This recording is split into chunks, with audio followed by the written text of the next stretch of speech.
RTC కార్మికుల సమ్మె కారణంగా యాదగిరిగుట్ట డిపోలో నిలిచిపోయాయి బస్సులు. ఉద్యోగుల సమ్మె చేత ఉదయం నుంచే బస్సులు డిపోకి పరిమితమయ్యాయి. యాదగిరిగుట్ట ఆర్టీసీ బస్ డిపోలో సుమారు 95 బస్సులు నిలిపివేశారు. డిపో ముందు బైఠాయించి ఉద్యోగులు నిరసన తెలుపుతున్నారు. ఆర్టీసీ డిపో కార్యాలయం ఎదుట బస్సులు బయటకు వెళ్లకుండా నిరసన చేస్తున్నారు కార్మికులు.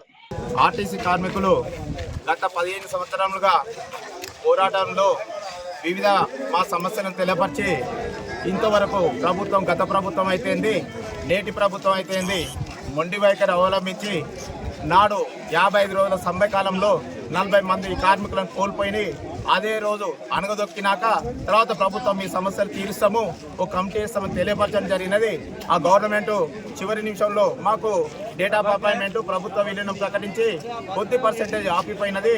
నేటి వచ్చిన గవర్నమెంట్ ప్రజాప్రభుత్వం అని చెప్పి ఆ గవర్నమెంట్కు మేము ఆ రోజు గవర్నమెంట్కు వ్యతిరేకంగా ఈ రోజు ఉన్న కాంగ్రెస్ ప్రభుత్వానికి ప్రతి ఒక్క కండక్టర్లు, డ్రైవర్లు, ఆర్టీసీ కార్మికులందరూ శ్రమ కోర్చి కాంగ్రెస్ కార్యకర్తల కంటే ఎక్కువగా వర్క్ చేసి మేము ఈ ప్రభుత్వాన్ని తెచ్చుకున్నాము.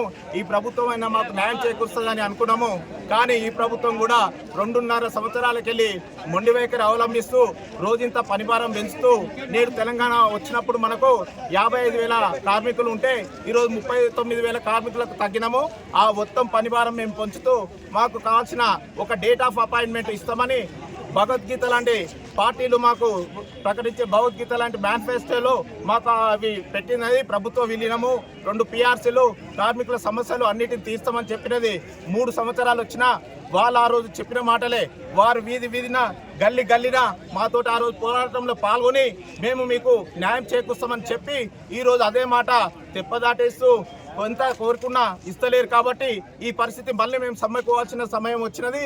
మళ్ళీ సమ్మెకు వచ్చి అదే గవర్నమెంట్ను ఆ రోజు అడిగిన సమస్యలు అవే, ఈ రోజు అడిగిన సమస్యలు అవే రోజు రోజు ప్రైవేటీకరణకు మారుస్తూ మొండి వైఖరి అవలంబిస్తూ అటు ప్రజా రవాణాను దెబ్బతీస్తూ ఇటు కార్మికుల ఆత్మస్థైర్యాన్ని దెబ్బతీస్తూ ప్రజా రవాణా అనేది లేకుండా చేయాలనే దురుద్దేశంతో కుట్ర పన్నుతున్నది. కాబట్టి ప్రజలకు కూడా మేము వేడుకుంటున్నాము, ఇది ప్రజా రవాణా, ఇది మన వ్యవస్థ. ఈ వ్యవస్థను కాపాడుకోవాల్సిన బాధ్యత మన పైన ఉన్నది, ఇటు కార్మికుల పైన ఉన్నది.